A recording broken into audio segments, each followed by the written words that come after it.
Hello and welcome. I'm Jenny Hall. Thanks for joining me for another card making tutorial. Today I would like to share a very quick and simple Easter card and an Easter treat package. My quick and simple solution is to go to the Springtime Foils Designer Series paper. This is a celebration item that's available only until the end of this month, March 2018. So it's free with a purchase. The best thing about this paper I have found so far is that it is ready to go for any type of project.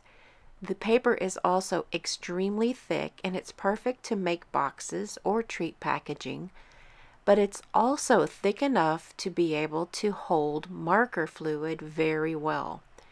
I am going to use Stampin' Blend's alcohol markers. There are so many different colors to choose from. I'm going to keep the project simple and just use the pink colors today.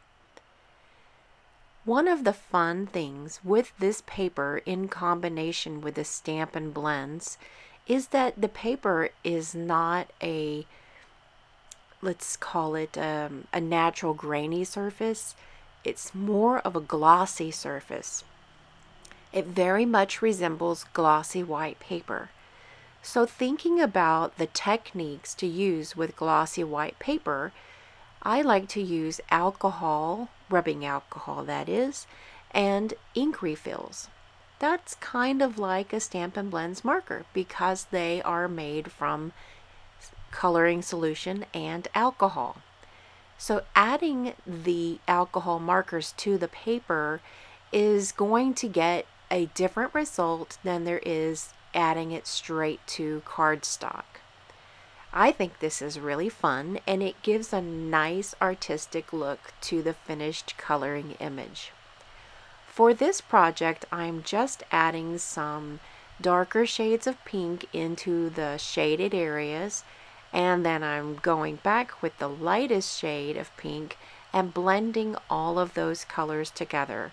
So the tips of each petal are lighter and it's darker into the folds. This is a very simple and basic coloring technique. I'm going to fussy cut this flower with my paper snips. There has been a lot of questions about using a computer program and machine to do cutting out, and I'm really cool and admiring on what some of those machines can do. However, I'm okay with using my paper snips for fussy cutting. I can get very close to an image.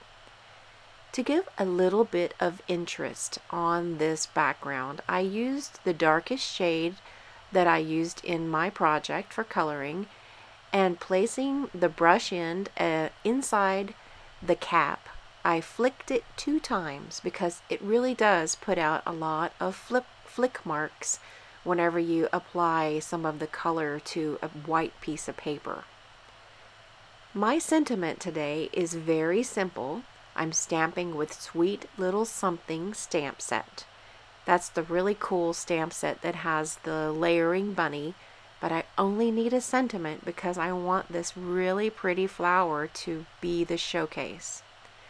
I used another flower that was partially on the paper and off, so I took advantage of that and used it on the inside of my card. I'm going to make the treat package by using a piece of pink Pirouette cardstock and another piece of this Springtime Foils. The cardstock is 1/2 inch wider than the Springtime Foils, so you can make it any size you like.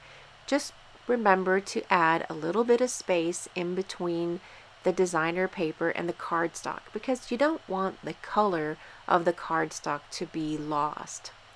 This is going to be used to decorate a pre-wrapped cookie for one of my son's teachers. Thank you so much for joining me for this quick tutorial. All of the products are listed in the video description with links to purchase. Thank you so much for your purchases. They enable me to bring you more video tutorials. At the end of the video, I do feature a picture of my son. Oftentimes, he is right with me whenever I'm photographing my projects. I actually photograph them at my kitchen counter where I get natural light, so he's often right beside me looking at Mom standing on a stool or a ladder with the camera facing down. His name is Trip, and he's so excited to share with you today. Hi, my name is Trip. Thanks for watching the video. See you next